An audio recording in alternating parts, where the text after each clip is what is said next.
రాష్ట్రంలో ఖరీఫ్ సీజన్ ప్రారంభమైంది. మొన్ననే ఏరువాక పౌర్ణమి పండుగ కూడా అయిపోయింది.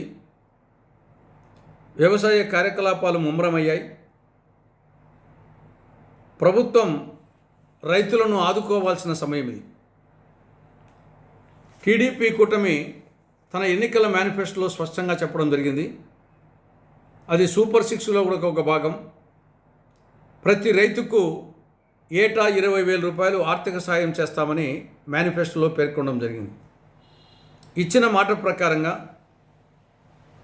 రైతులకు 20,000 రూపాయలు ఆర్థిక సహాయం రైతులతో పాటు కౌలు రైతులకు కూడా ఇవ్వాలని కాంగ్రెస్ పార్టీ సూచిస్తోంది.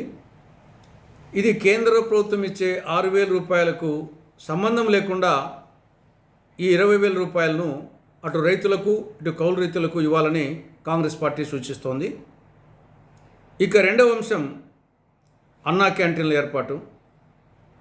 అన్నా క్యాంటీన్లు పేద ప్రజానీకానికి అక్షయపాత్ర లాంటివి.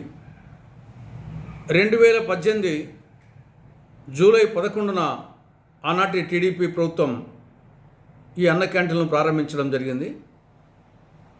దురదృష్టవశాత్తు జగన్ ప్రభుత్వం వచ్చిన తర్వాత దీన్ని మూసేయడం జరిగింది.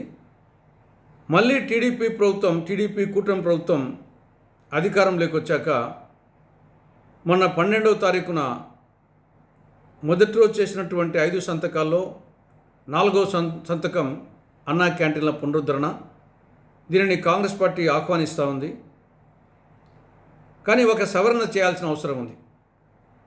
ప్రస్తుతం అన్నా క్యాంటీన్లు కేవలం నగరాలకు పట్టణాలకు మాత్రమే పరిమితమై ఉన్నాయి. నగరాల్లో పట్టణాల్లో ఉండే పేద ప్రజానీకానికి మాత్రమే ఉపయోగపడుతున్నాయి. కానీ వాస్తవంగా పేద ప్రజలు ఎక్కువ ఉండేది గ్రామీణ ప్రాంతాల్లో, పేదరికం ఎక్కువగా ఉండేది గ్రామీణ ప్రాంతాల్లో. కాబట్టి గ్రామాల పట్ల వివక్ష చూపినట్టు కనిపిస్తూ ఉంది. కాబట్టి అన్నా క్యాంటీన్లను నగరాలు పట్టణాలతో పాటు గ్రామీణ ప్రాంతాల్లో కూడా ఏర్పాటు చేయాలని కాంగ్రెస్ పార్టీ విజ్ఞప్తి చేస్తూ ఉంది. గ్రామ సచివాలయాలు ఎలాగో ఉన్నాయి కాబట్టి గ్రామ సచివాలయాల్లో ఈ అన్నా క్యాంటీన్లు ఏర్పాటు చేసే గ్రామీణ పేద ప్రజానీకానికి ఉపయోగపడుతుంది.